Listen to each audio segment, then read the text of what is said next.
Continuamos en este programa especial dedicado al profesor Chelato Uclés. Vamos a escuchar las palabras que ha dicho el actual técnico de la selección nacional de nuestro país, Fabián Coito, horas tempranas cuando fue llevado al Estadio Nacional el cuerpo del profesor José de la Paz Herrera.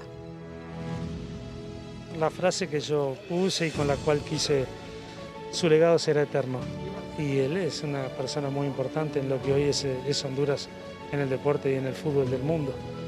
Por lo tanto, su reconocimiento, que es uno de los grandes objetivos por los cuales luchamos todos, ¿no? El reconocimiento de la gente, más allá de los éxitos deportivos circunstanciales, él lo logró y por lo tanto hay que recordarlo por siempre.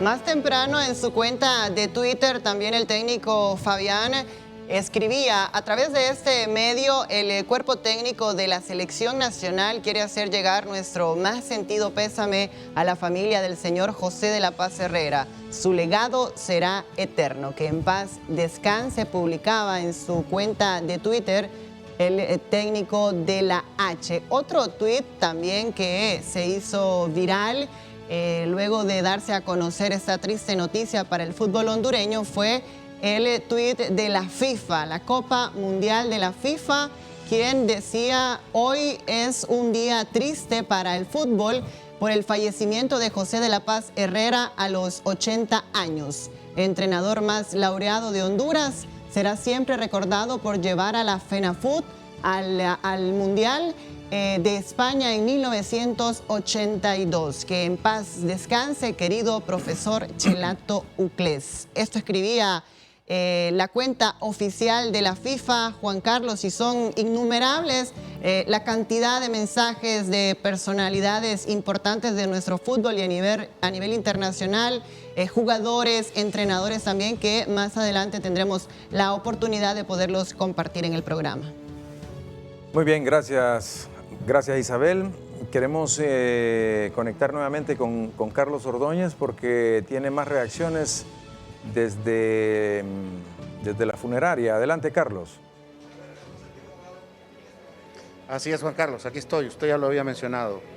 A Efraín Fayito Gutiérrez con nosotros para trasladarnos a la cercanía, a ese entrenador, a ese amigo, a ese personaje entrañable, a ese maestro que estuvo con ustedes, que lo llevó de su mano a hacer historia con Honduras, con una selección que clasificó a un mundial y que representó de una manera extraordinaria a nuestro país.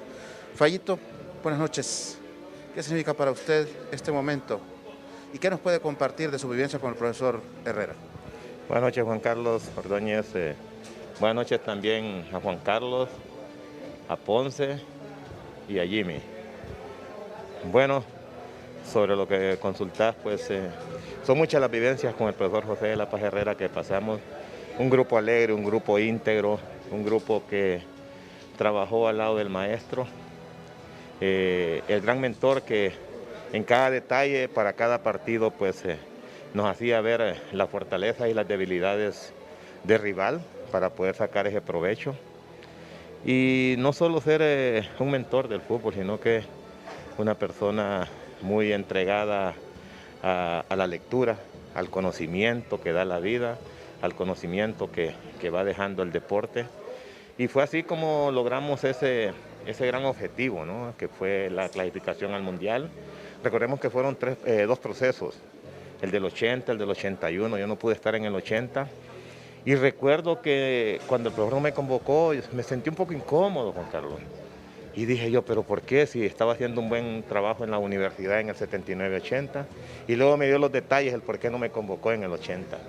Fue una vivencia importantísima, se nos ha ido el maestro, se nos ha ido el gran profesor José de la Paz Herrera, que deja un legado en el fútbol hondureño, ese fútbol que se dio a conocer en el Mundial de España 82. Efraín, ¿qué lecciones marcaron su carrera como futbolista, como profesional a posteriori y como un hombre ya en su recorrido de vida? La lección más grande que nos dejó a todo el grupo fue ese don de persona que nos fue inculcando, que nosotros teníamos que hacer las cosas no por el dinero, sino que por el amor. Siempre recuerdo lo que Héctor Pecho de Águila Zelaya dice: nosotros nos ganamos el amor del pueblo y no tenemos dinero, pero sí tenemos el amor del pueblo hondureño, que lo ganamos en ese mundial. Entonces el profesor José de la Paz Herrera nos transmitió eso. Probablemente muchos han de decir, pero los mundialistas generaron muchos ingresos, generaron mucho dinero. No, nosotros jugamos por ese amor que el profesor nos inculcó, jugar por Honduras.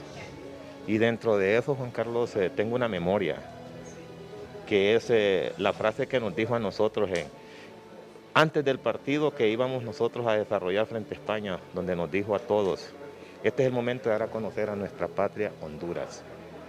Jugamos contra el anfitrión, va a ser televisado este partido frente a España y demos a conocer a nuestra patria. Y lo hicimos, Juan Carlos. Lo hicimos con esa gallardía, con ese pundonor, con esa inteligencia que siempre nos fue marcando para cada partido. El análisis individual que hacía de cada jugador rival de nosotros en detalle, y por eso nosotros hicimos ese gran esfuerzo, hicimos esa gran campaña. ¿Cuál fue la última oportunidad en la que tuvo de compartir con él? ¿Y cuál fue ese último consejo? Porque me imagino que él siempre los miraba como a esos jugadores que él formó, a esas personas con las que él estuvo a la par. Tuve varias oportunidades, inclusive en el 88, después de que él perdió una final frente al Olimpia en San Pedro Sula, que estaba con el maratón, me habló y que formara parte del equipo de maratón. Por esas circunstancias de la vida no lo logré. Como yo siempre viví en los Estados Unidos y venía al país, los últimos momentos que yo pude compartir con el profesor fue ya en Valle de Ángeles, cuando él ya siempre estuvo en su negocio que tenía en Valle de Ángeles, en el kiosco, en el parque. Estuvimos dialogando y siempre haciendo memorias de los momentos felices que pasamos, anécdotas, porque él siempre me decía: Gutiérrez, ¿se acuerda de tal cosa? ¿Se acuerda de esto? Claro, profe. Las anécdotas memorables que siempre nosotros vivimos fueron esos últimos momentos que tuvimos nosotros con el profesor José de la Paz Herrera. Efraín, Fallito, muchas gracias. Muy amable. Vamos a volver con usted, Juan Carlos, a los estudios de Fútbol a Foto. Gracias, Carlos, y un fuerte abrazo para César Efraín Gutiérrez, el hombre que tenía el saque de manos más largo, ¿no? Un saque lateral, era un tiro de esquina prácticamente. Impresionante. Bueno, está con nosotros acá en el estudio Salvador Nasralla, que no jugaba en la cancha, pero jugaba fuera de ella. Formó parte de esa selección, de esa familia. Hoy posteabas en tu cuenta, Salvador, que has perdido a tu mejor amigo, Chelato Cles. Sí, buenas noches. Bienvenido. Un gusto estar aquí en Fútbol a Fondo. Vengo llegando de ahí, de la funeraria donde está Carlos Ordóñez entrevistando a Cacapava. Cacapava es Fallito. Efraín Gutiérrez. Sí, los que lo quieren le dicen Fallito, los compañeros le decían Cacapava, pero mejor no decir por qué. Estuve con los 7 hijos de Chelato. Chelato tuvo 7 hijos, 2 con una señora de Choloma, 1 con una nicaragüense, Francisco, que es chelatío, Rudy, que ya lo tuvimos acá, que es el periodista, y ¿cuánto llevo? 4. No. Una niña de 14 años que... esa me faltó, la niña de 14 años. Fue... Tuve una hija que se llama Zoe. La de Nicaragua creo que se llama Zoila o Zoe, algo así. Sí, una. Entonces, el asunto es que sí, yo tuve la ocasión de compartir muchos momentos con Chelato Cles. Desde que yo era un niño, porque yo empecé de super cipote, de comentarista deportivo, y yo tenía un programa que se llamaba Charlas en el Café, en el antiguo Jardín de Italia, una cafetería que... ¿En el centro? En el centro, donde se reunían los zamoranos cuando venían los sábados a Tegucigalpa a tomar ecuatorianos, rubias. Sí, lo miraba, ecuatorianos, colombianos. Pues en ese lugar yo hacía un programa en otra radio, yo primero trabajé aquí en Radio Satélite, pero una época que coincidió con la llegada de Chelato Cles, y yo lo tuve ahí cuando él regresó de Argentina y venía, nadie sabía qué es lo que era Argentina. bueno, no nadie, pero casi nadie sabía del fútbol argentino y de Sudamérica y todo eso. Yo sí estaba muy familiarizado porque yo escuchaba la radio de onda corta. Entonces, como Chelato vio que yo sabía de eso y él se interesó, él venía de allá, nos hicimos amigos. Él tenía 28 años, acaba de morir de 80. Y de ahí se trabó una amistad que continuó en el año 69, que se interrumpió por unos años mientras yo estuve estudiando en la universidad en Chile y que se reafirmó cuando yo regresé en 1977, porque ahí Dirigía al Broncos. ¿Ah? Se fue a dirigir al Broncos. Claro, con Emilio Williams. Sí. Y ahí empezamos a pensar por qué Honduras no está participando en la eliminatoria mundialista. Ese año se jugó la hexagonal de Monterrey, Sí. rumbo al Mundial de Argentina, y Honduras no participó porque Honduras, por el asunto de la guerra con El Salvador, se automarginó de la eliminatoria porque no quería correr el riesgo que le tocara jugar contra El Salvador. Eso es una historia muy pocas veces contada. Sí, muy poco. Y bueno, entonces dijimos, hagamos un trabajo como Dios manda para que para el Mundial de España, que era el siguiente, Honduras pudiera participar.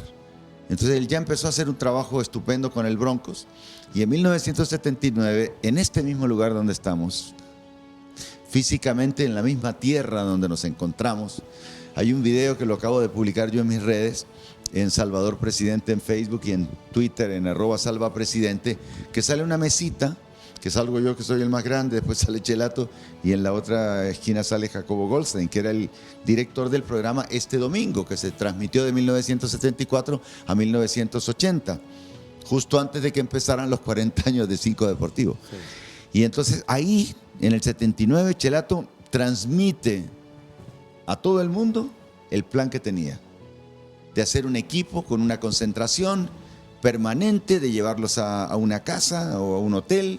En esa época era difícil pensar en un hotel.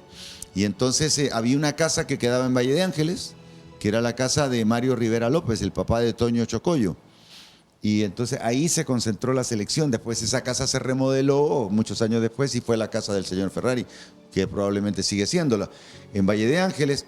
Y entonces él creó un proyecto para que el futbolista se cuidara, dejara de tomar, porque el futbolista se dedicaba a chupar. El futbolista se dedicaba a mujerear, no se cuidaba. Jugaba simplemente porque, es más, no había preparadores físicos en los equipos en esa época. Este es el video. Esa es la entrevista, pero hay otra. Esta es la entrevista en la que él me explica por qué le dicen Chelato. Ok. Pero es interesante ese porque nos hace conocer la cultura de comportamiento del futbolista de la época y cómo él rompe y revoluciona. Por eso lo decía al principio del programa, revolucionó hizo el break fútbol. del antes y el después del fútbol hondureño. Honduras no había ganado nada. Nos sentíamos, yo cipote, frustrados. Honduras siempre era cuarto, quinto en Centroamérica. Primero Guatemala, El Salvador, Costa Rica. Habíamos quedado fuera de Haití, del Silvio Cator, de la eliminatoria para Alemania 74. Pero ese equipo... Eso fue antes que con Pero Carlos fíjate Padilla. que esa fue una muy buena generación que pudo llegar al Mundial porque tuvo una buena actuación. Sí. Pero era una buena actuación producto de generación natural, no porque jugaran muy armoniosamente o porque se prepararan mucho. Fíjate que en el Estadio Nacional habían unos barrotes, ahí donde, por el portón azul, por donde se entraba hoy. A la zona mixta, los camerinos. Sí, perdóname, esa palabra es nueva. Sí, yo sé. Había unos barrotes, había unos barrotes que quedaban a la altura de la calle y desde ahí vos te agachabas y mirabas los camerinos. Que a mí una vez me tiraron un naranjazo, me cayó en la cara cuando yo era entrevistador. Los camerinos quedaban por ese lado. Entonces, yo me acuerdo que me agachaba y a veces estaba la puerta abierta y los entrenadores le decían, bueno muchachos, vamos perdiendo, aquí es tirar para adelante. No había pizarra, nada. Póngale, métale. La garra. Catracha. Sí, pero tampoco le decían métale garra, o sea, póngale, métale, quiebre, rompe. O sea, el fútbol era de romper. Ahora, Salvador, Sí, cuando la vienen los formación de hermanos. Chelato, Salvador, sé que había una admiración mutua de los dos, siempre lo manifestó Chelato, e incluso el otro día, el domingo, me conmovió bastante el testimonio de Chelato sobre su personalidad y lo que usted aportó al periodismo deportivo en el país. Es bueno conocer la estrategia y lo táctico, pero uno se decía, hey, esta es una chelateada. O sea, es lo que pasó en el Mundial por el 82. Es que, fíjate que él, bueno, yo en parte era un poco el soplón, porque Chelato fue el primero que utilizó videos. ¿Vos sabés lo que costaba conseguir un video para poderle explicar a los futbolistas? Allí forma parte de ese antes y de ese después. Representa la revolución en el fútbol que Chelato trajo, porque era poner video y era llevar casi hasta el fastidio al jugador, porque no habían los procesos de edición, de poner las jugadas puntuales. Casi había que ver el partido para verle, para hacerle ver los errores, los aciertos. En el Betamax o en el VHS, de repente con el VHS surge que podés adelantar el VHS. ¿Ah? Sí, sí. Y se le pasaba, y dale para atrás. Y entonces los futbolistas en las charlas se sentaban atrás. El entendimiento del juego, no solamente decir, bueno, vas a ocupar una posición, sino entendés qué tenés que hacer en esa posición, entender por qué hacerlo y reflejado en el video. Profesionalizar mucho más todo. Eso fue en la primera gira a España. Se ganó el trofeo Santa Cruz de Tenerife. Ese álbum lo hice yo. Esos álbumes yo esperaría que estuvieran, fíjate que estuvieron botados un montón de tiempo. Yo los recuperé hace como 10 años y los puse en el Museo Olímpico, ahí en la Vía Olímpica. En la Vía Olímpica. Sí, que son 3 álbumes con todos los recortes de lo que salió de Honduras en el Campeonato Mundial, en las giras, y Chelato atesoró todo eso. Él fue muy coleccionista. El detalle, Salvador. Sí, el detalle, cómo juega el lateral izquierdo de ellos, usted tiene que agarrar por dentro, hacer la diagonal, porque no maneja bien la pierna de adentro y cosas así. Exactamente. ¿Qué tiene que hacer en determinada jugada? ¿Cómo darse vuelta? Y les ponía los videos. Entonces los futbolistas, preguntale a Primitivo, preguntale a todos estos, o al mismo Cacapava, se peloteaban las sillas de atrás para poderse quedar dormidos. No querían ver los videos. Y hoy es lo principal del fútbol. Y la parte de la evolución. Uy, esa foto no sé dónde la sacaron. Yo la andaba buscando porque esa foto es de un viaje que hicimos. En tu nota.com. De ahí la hemos sacado. Fíjate que esa foto fue de un viaje en enero de 1982 cuando veníamos del sorteo del Mundial. 10 horas. Te había tocado España, te había tocado Irlanda, te había tocado Yugoslavia. Sí, ese es Bujadin Boškov, Pedro Pomar, el señor de anteojos atrás. Que era el contratista de equipos que enfrentaba. Sí. Pero el jefe el técnico del Real Madrid. El técnico del Real Madrid. Eso es al final de una comida, con mucho frío, en enero del año 82, antes de ese viaje donde salimos en el avión, y el de la izquierda era el jefe de Pedro Pomar, que es el señor que sale de anteojos atrás, y que ya no me acuerdo cuál es el apellido de él, Casal, creo, algo así. Paco Casal. Paco Casal. Creo que así se llamaba, era el jefe de... ¿Esto ya es una cuestión íntima de su boda, Salvador? Sí, que no le conté a nadie, y le dije a Chelato estaba mal del pie. Y no podía caminar, le digo, oye, no podrás caminar un ratito el miércoles que me caso. ¿Te casás? Me digo, no te creo. Sí, hombre, por eso sí me levanto y se pero fue testigo él de la boda. Solo hubo 3 testigos que no eran familiares, Chelato, el abogado y la testigo, la que está al fondo. Y, pucha, pero oye, ese vuelo, que salgo yo todo con el afro de la época, fue impresionante, duró 10 horas. Eso duraba el vuelo de Madrid a Miami. No paró de hablar, viejo. 10 horas hablando. Digo, para un momento para que comamos, le digo. Bueno, pero platicar también te gusta, ¿eh? No, por supuesto.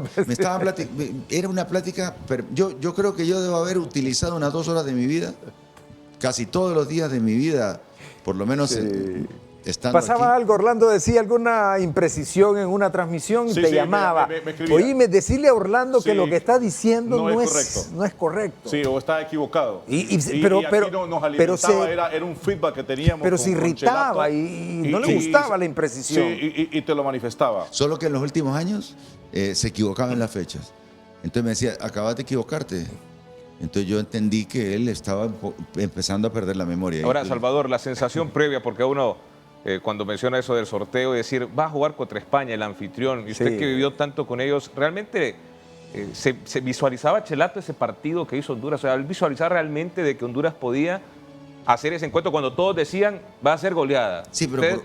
Y más que El Salvador, ¿no? También un día antes había sido goleado 10-1. ¿Cuál era la mentalidad del maestro en ese aspecto? ¿Realmente confiaba? Él estaba absolutamente seguro que Honduras iba a hacer una gran actuación. Él tenía muy bien estudiado España.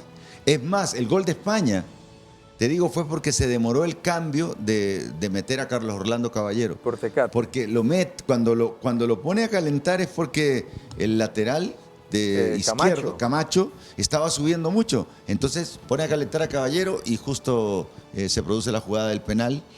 Pero él sí tenía... A Juanito lo controló porque Juanito era la estrella. Sí, Roberto de López Bufante, que era un gran Santillana. jugador, ¿no? Los dos delanteros que tenía, Satrústegui y Jesús Zamora. Que eran de la Real Sociedad. Eran de la Real Sociedad. No, no la de Tocoa, sino No, Salvador, yo tengo los conocimiento de San que usted... Sebastián, Arconada. donde creció Antoine Griezmann. Sí. Ahí está. Ah, esa es la foto, por eso les decía hoy yo a Ahí la está el familia. expresidente Roberto Soso Córdoba. Sí. ¿Eso es cuando salían o cuando regresaron? No, cuando nos íbamos. Esa foto fue, nosotros nos fuimos el 5 de junio, eso fue como el 4 de junio del año A ver ahí, Carlos Orlando 82. Caballero, Primi Maradiaga, Zulejo Bulnes, Witty. Celso Witty, Juan Murillo. Tony Lane.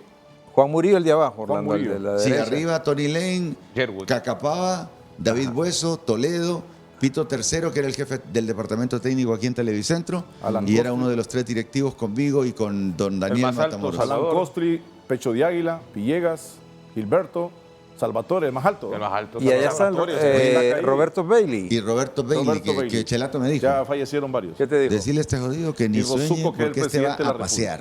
¿Cómo? Va a pasear, en paz descanse, Roberto murió en un accidente.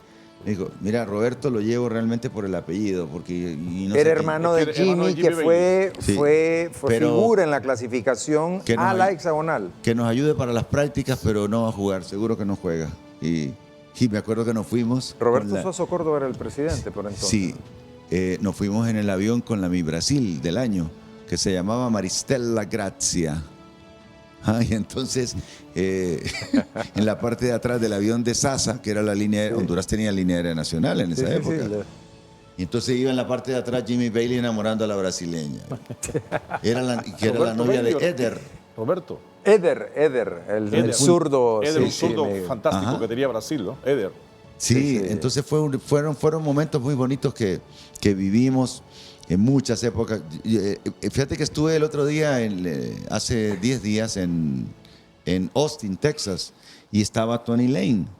Ahí vive Tony. Pues no, él vive en Nueva Orleans, Ajá. pero fueron con su equipo, un equipo que dirige él de Nueva Orleans. Jugar un partido de... No, un campeonato hubo. Sí. Oíme, el campeón, eso fue en Valle de Ángeles, $80,000 ganaba el campeón, viejo. Sí. $80,000, así como 2 millones de lempiras. una locura. Fue entre sábado y domingo los partidos, ¿va? Ahí Esta van en foto es Valle de muy Ángeles, icónica porque era la familia, era el equipo, y el equipo vivía... Y dormían de a 6, viejo, por cuarto. O sea que ahí tenés cuántos cuartos, 3, 6, un cuarto, 2. Ahí hay 5 cuartos. Ahí ya varios no están. Sí, han fallecido Bueno, ahora Luis Cruz. Chelato, Luis Cruz, Tony Ahí están los Toledo, 22, Witty, Roberto Y esto Figueroa, y Domingo cuando, Drummond. cuando se habla de que fue la primera selección en clasificar, obviamente se destaca, pero no solo eso, vale la pena siempre mencionar que sigue siendo la mejor actuación de Honduras en un mundial, porque ni Sudáfrica ni en Brasil se ha logrado tener una actuación como la de estos jugadores y el trabajo del profesor Chelato. Sigue siendo, digamos, la barra Sí. a la que todos quisiéramos que algún día se supere. Que a mí me han criticado mucho por estar recordando todos los años. Yo en junio, en Cinco Deportivo, recordando y dice, pucha. El 16 de junio de 1982. A las 9:09 allá, que aquí eran la 1:07. La 1:07 aquí y las 9:07 allá, el gol de Pecho de Águila Celaya. Es que solo te tenemos tres quiero- empates en quiero- los mundiales, que es ¿no? lo Los más dos del grande. 82 y el empate Queremos, contra Suiza. para las nuevas generaciones, este programa es mucho para las nuevas generaciones, porque vale la pena testimoniar estos logros y lo que hizo Chelato, por ejemplo, cambiarle la costumbre de chupar. de chupar y después de los partidos amanecer al lunes, y no. Es integral el trabajo de un entrenador. No solo es la táctica, no solo es el entrenamiento, es la persona, porque es la persona la que ejecuta los conceptos futbolísticos. Una persona bien preparada es distinta de una... Tiene Claro. ventaja sobre una persona que no está bien preparada. Sí. Tony Lane, el futbolista que anotó el empate ante Irlanda del Norte, ¿tuviste esa ocasión de Fue- verlo el domingo? yo lo entrevisté. Lo tenemos. Ah, sí, que yo di la entrevista, le hice una pequeña entrevista y estuvimos con Amado Guevara, y Amado andaba también porque hubo un partido de estrellas también. Y entonces estaba Amado Guevara y estaba el Flaco Pineda y estaba Blas Pérez, el panameño, panameño. que siempre nos amargaba. Y entonces le digo, ya Tony tiene 62 años. Y le digo, acordate por quién jugaste.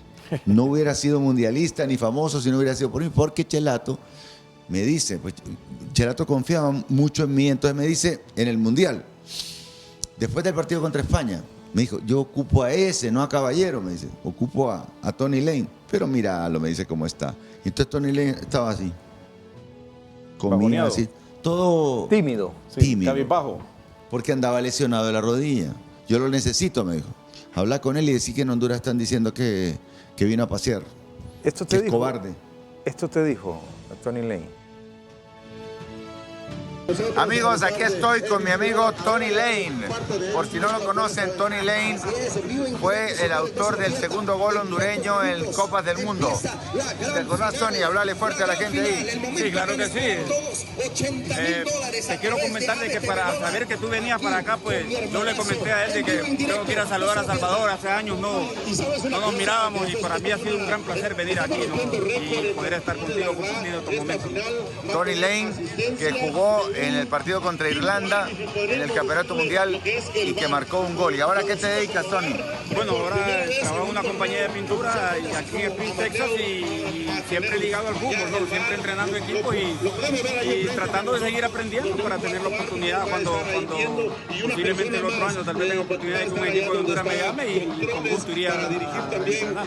Perfecto, gracias, Tony Lane. Encantado de volvernos a encontrar con la aguja Lane. Ya no parece mucho aguja. Ya no parece aguja, pero el anotador del gol de Honduras contra Irlanda en el Mundial España 82.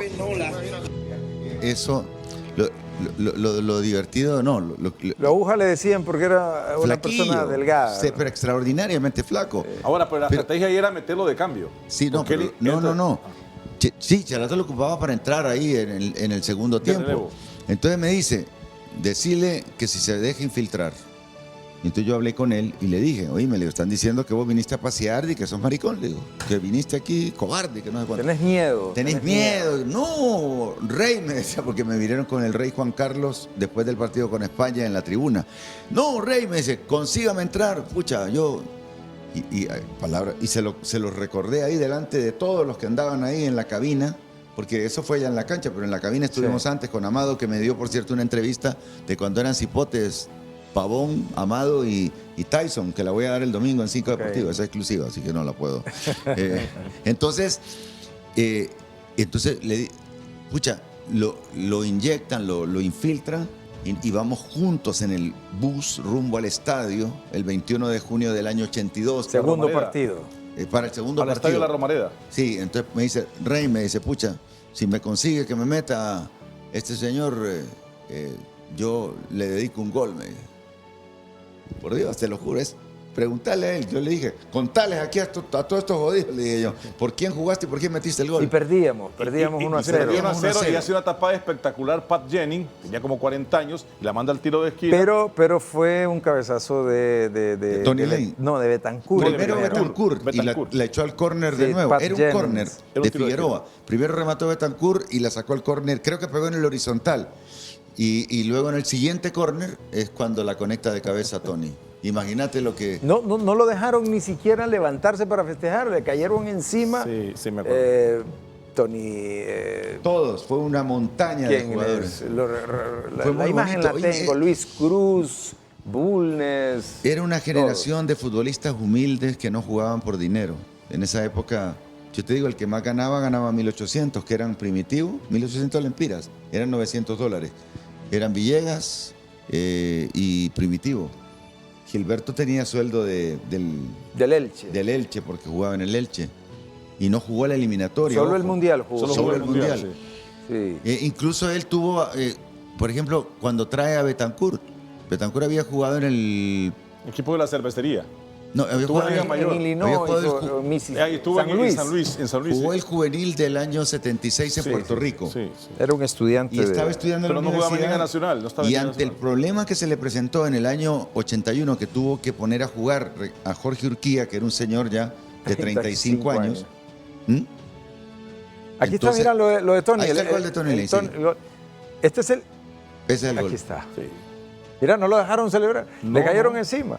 Sí. No, le Pecho, el caen que le cae todos. primero. Pecho es el que lo... pero un cabezazo fuerte, ¿no? Sí. El último Y ya es el Luis. público español empezaba a Eso fue en apoyarnos. Zaragoza, ¿eh? Sí, fue en ya Zaragoza, empezaban a apoyar a Honduras, ¿no? Porque eso es algo que destacar también, cómo el pueblo español terminó sufriendo con nosotros la eliminación contra Yugoslavia. Cuando el penal de Villegas que transforma a Petrovic, el 1-0 contra Yugoslavia, la gente se quedó 2 horas con nosotros ahí en el estadio llorando por haber quedado eliminados. Esa jugada ¿Qué te dijo después del partido? ¿Quién? Tony. ¿Tony? No, Tony le dijo, esta me la debes para toda la vida. ¿Y Chelato qué? Y yo se la recuerdo, cada vez que lo vi en mi vida, le recordé, acordate, no te creas mucho, que por mí fue este famoso. Salvador, para usted Chelato es el mejor técnico que ha pasado por la selección de Honduras, hablando históricamente. Totalmente, O nacionales. sea, muy superior, digamos, a todos los técnicos que ha tenido Honduras. Yo siento que sí. Aparte que en el momento que él llegó en un momento en que aquí no había nada, pues es que no es lo mismo cuando vos encontrás el edificio construido que cuando vos construís el edificio. Él construyó el edificio del fútbol hondureño. No habíamos sido campeones nunca de Centroamérica y lo logramos 14 de diciembre de 1980 aquí en Tegucigalpa, en ese estadio. Y al año siguiente fuimos campeones de CONCACAF. No habíamos sido nunca antes ni hemos vuelto a ser en los últimos 40 años. No hemos sido campeones de CONCACAF. Y esa vez lo fuimos. Hoy le recordaba a René que antes de llegar a la selección hizo un equipazo con el Broncos de Choluteca, con jugadores muy, muy modestos. Y fue una maravilla de equipo. Allá Y ese en equipo Choluteca. Broncos nos representó en torneos internacionales en el 80. Sí. Y él lo reforzó. Un torneo de la confraternidad, el equivalente hoy al de la Liga CONCACAF. O sea, dirigió Motagua en el 69, después va a España, donde está tres años más o menos, fue campeón en el 74, de ahí agarra el Broncos y de ahí la selección de Honduras. Digamos, ese fue el camino de Chelato antes de tomar la dirección técnica de la selección. Sí, tengo una anécdota. Yo tengo una grabadora de reel. Casi nadie tiene de esas. Los reels son esas cintas que se usaban antes en las radios cuando no era digital. Pues yo tenía una grabadora de reel de niño y entonces yo grababa mis intervenciones, mis narraciones y todo. Pues un día, hace, no sé, 20 años tal vez, yo estaba escuchando esas cintas de narración. Entonces aparece un partido y yo llamo a Chelato para ver, oíme, ayúdame con este partido, le digo.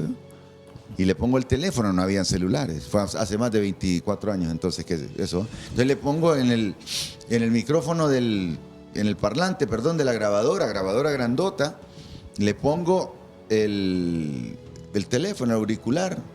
Y entonces está la narración, estoy narrando yo.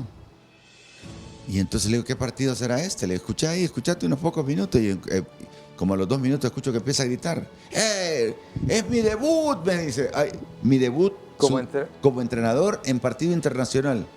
Con Motagua contra Aurora, que lo dirigía Rubén Amorín. Bueno, imagínate. Documento. Sí, después enfrentó en el 80. 1969, que era cuando dirigía al Motagua. Sí. O sea, sí. Bueno, Chelato se ha sugerido El Salvador que el Estadio Nacional, ya que no tiene nombre, porque a mí la verdad que cuando los mexicanos, los ticos, los guatemaltecos dicen el Estadio Tiburcio Carías Andino, que lo bauticen ya, porque eso tiene que hacerse. Hay que comparar, digamos, ¿quién fue Tiburcio Carías Andino? Fue un dictador que tuvo Honduras entre 1933 y 1949, que le hizo mucho daño al país y que mató un montón de gente. Por culpa de él, mi papá se tuvo que ir de Honduras, 1944, que lo quería matar uno de los asesinos de él. Esa historia nunca la había contado. Entonces, Chelato Cles, el que marca un break entre el fútbol rudimentario previo y el fútbol moderno y empieza a ganar cosas, el estadio debe llamarse Chelato Cles. Napoli rápidamente tomó la decisión de ponerle a su estadio Diego Armando Maradona a las horas de lo que pasó. Creo que es claro que tiene que pasar también aquí. Claro, y se llamaba San Paolo. Bueno, se llamaba San Paolo, un nombre religioso, ¿no? San Paolo. El estadio Flor Blanca, que se llamaba Flor Blanca, es el estadio Jorge González. Mágico. O sea, el reconocimiento de grandes figuras. Bueno, vale la pena contemplar esa casi una obligación de cambiarle Oye, me hace mucha alegría, conmemorar. Es que nunca habíamos sido campeones de nada. No, yo era un... ¿Ya habías nacido? Claro, yo tenía 15 años cuando estaba en el colegio. Lo de Pecho de Águila. O sea que tú naciste el 67. Sí, Sí. O sea, que Qué Borja es el más mayor de los dos Pineda que vinieron, que la tocaban. Que cuando vinieron, por ejemplo, cuando aparecieron estos jugadores, como los dos Pineda, que la tocaban, ¡wow! Puchica, si aquí nadie la tocaba, Yo tenía 14, había grandes jugadores, el Primi, lo que pasa es que el método de entrenamiento era distinto. Chelato lo trajo y ya lo perfeccionó. Bueno, Salvador, tenemos cortes comerciales. No, yo sé, yo hablo mucho, sé que de todas maneras yo hablo el domingo, mucho, 4 horas. No, gracias por sos parte de la historia de la selección, del fútbol, con tu periodismo, ya lo hemos expresado anteriormente. Y ese vínculo con él, ver el domingo ese mensaje forzado, diciéndote casi como que es un hecho histórico, que en el mundo no hay un precedente. Buscaba fascinado con el tema de los récords y esto representa una distinción a nivel mundial, ¿no? Es un tipo insaciable en la búsqueda del éxito, de la gloria. Y de la excelencia. De la excelencia. De la excelencia. A veces, y muchas veces me llamó a las 3 de la mañana. ¿Ve? Espérate, yo te tengo esta. No. 2 de la mañana a mí, 1 hora antes que a vos. Yo tengo, antes de ir a pausa con esta anécdota, lo que pasa es que lo has mencionado y también yo tengo algo con él. Éramos parte del staff de Fútbol a Fondo, pero a él lo nombran técnico para el partido contra Costa Rica el 2004. 17 de noviembre de 2004. De acuerdo, entonces me dice, mire, yo quiero que usted me acompañe, pero profe, yo estoy acá, yo no puedo. Ya hablé con el señor Ferrari, quiero que usted me acompañe durante este mes porque nos conocimos más en detalle y me dice, yo quiero que usted me acompañe en el equipo y me maneje ciertas cosas. Ah, ¿y fuiste? Entonces estuve con él. Mientras estábamos preparando el viaje a Miami para preparar el partido allá, un día me cae una llamada, aquellos teléfonos impertinentes con un sonido escandaloso. Ya había celulares. Ya habían celulares, 2004. Cabezones. Entonces no era un chiquito, un Samsung. Y me dice, cabezones, sí. Y todo el mundo a las 2 de la mañana se despierta creyendo que Una algo emergencia, malo, claro. mi familia, mi mamá, mi papá. Hello, moto. Y había que destapar el celular. Era como una cápsula. Chelato. Hello, moto. Decía. Chelato me está llamando. Aló, profe. Ya había identificador de llamadas por esa época. Ajá. Pucha, ¿qué pasa? Le digo yo. ¿Qué sucede? No, me dice, fíjese que estaba pensando. Ajá. Creo que voy a jugar con línea de 3, me dice. Creo que voy a poner a Beata. Lo estuve viendo en el entrenamiento y me parece que lo voy a poner de líbero. ¿Qué piensa? Me dice. ¿Qué le voy a decir yo? Si puso a Pecho de Águila una semana antes en el equipo titular y le metió el gol contra España, ¿qué le puedo decir yo si la historia la representa a él? Entonces me quedé aliviado porque la llamada pues no era mala, pero digo, este hombre está despierto pensando en la línea de 3 con Beata de líbero. Eso fue para el partido contra Costa Rica. Sí, fue algo. el 2004. definitorio. Que Ajá, y a vos te llama a las 3 de la mañana, Salvador. ¿Ah? Y a vos te llama. Pero no una vez. Un montón de veces, viejo. Decirle a Ponce que rectifique. No, para decirme de repente que había despertado, porque ese día había visto un partido intrascendente. Por decirte hoy, el Dinamo el Dinamo de Kiev Zagreb contra el Granada de España. Entonces, ahí vio algo, o sea, pero que despertó en la noche. Un detalle importante. Y me dijo, mira, necesito el partido. ¿Me llamas ahorita? No, pero es que me urge porque hay un concepto táctico que le tengo que transmitir a los jugadores. Sí. Y entonces al día siguiente yo venía aquí, ¿grabaron el partido? No. ¿Cómo hacer para conseguirle el partido? Dijo, porque partidos que no grabábamos nosotros. No es como ahora que está todo digital y a la mano, ¿no? Entonces, bueno, me voy. Y hay una historia también de Televicentro, pero mejor la cuento el domingo. Voy a dejar algo para el domingo. Claro. No, y las historias de amor también, todas van el domingo. Te agradezco mucho, Salvador. Porque Chelato era un hombre muy enamorado, así que el domingo no se pierda en Psicodeportivo. Te agradezco. ¿Me voy o me quedo sentado? Que compartas soy con nuevo nosotros. en esto, no sé qué hacer. ¿Vas a corte? Bueno, vamos a pausa. Gracias, Salvador. Juan Carlos lo de sigue nuevo. mucho, le gusta pararse, sí, también, por momentos. Sí. ¿Ah? Sí. Salvador No, es que yo soy el invitado. Que es un problema cuando uno trae invitados y los fregados se te paran encima antes de terminar la papada. Vamos a pausa comercial. Volvemos en breve. Quiero recomendar